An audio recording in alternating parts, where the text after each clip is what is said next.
Hello friends, welcome back to my channel. কেমন আছেন সবাই? সকলকে জানাই শুভ দুপুর। তা দেখুন, আমি চলে এসেছি একবারে পেট ভর্তি বরফ নিয়ে। এক প্লেট পেট ভর্তি বরফ মানে পান্তা ভাত। আজকে আপনাদের সাথে শেয়ার করবো পান্তা ভাত। যেহেতু প্রচণ্ড গরম পড়ছে, একটু পান্তা ভাত না খেলে কিন্তু পেটটা ঠান্ডা থাকবে না।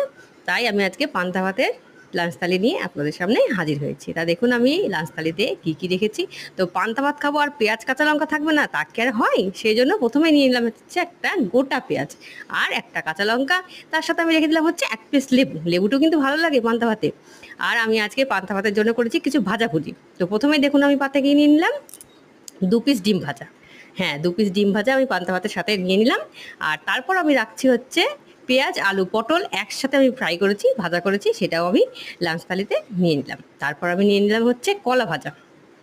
কলা ভাজাটা করেছি পান্তা ভাতের সাথে, কিন্তু অনেক রকম ভাজাভুজি দিয়ে খেতে বেশ ভালো লাগে, একদম জমজমাটি লাগে, তাই না? তো সেই জন্য তারপর আমি রেখেছি ঢ্যাঁড়স ভাজা। ঢ্যাঁড়স ভাজা রেখে দেওয়ার পর আমি তারপরে হচ্ছে রাখছি গোল গোল করে আলু ভাজা, এটাও আমি করেছি। তো সব কিছু আমি পুরো পরিপাটি করে সাজিয়ে নিলাম। আর তারপর আমি রাখছি হচ্ছে ঘরে বসানো টক দই।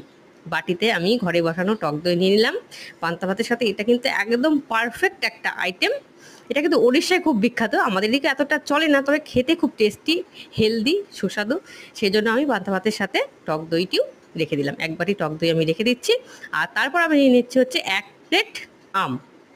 আমটা কিন্তু খুব টেস্টি ছিল বন্ধুরা।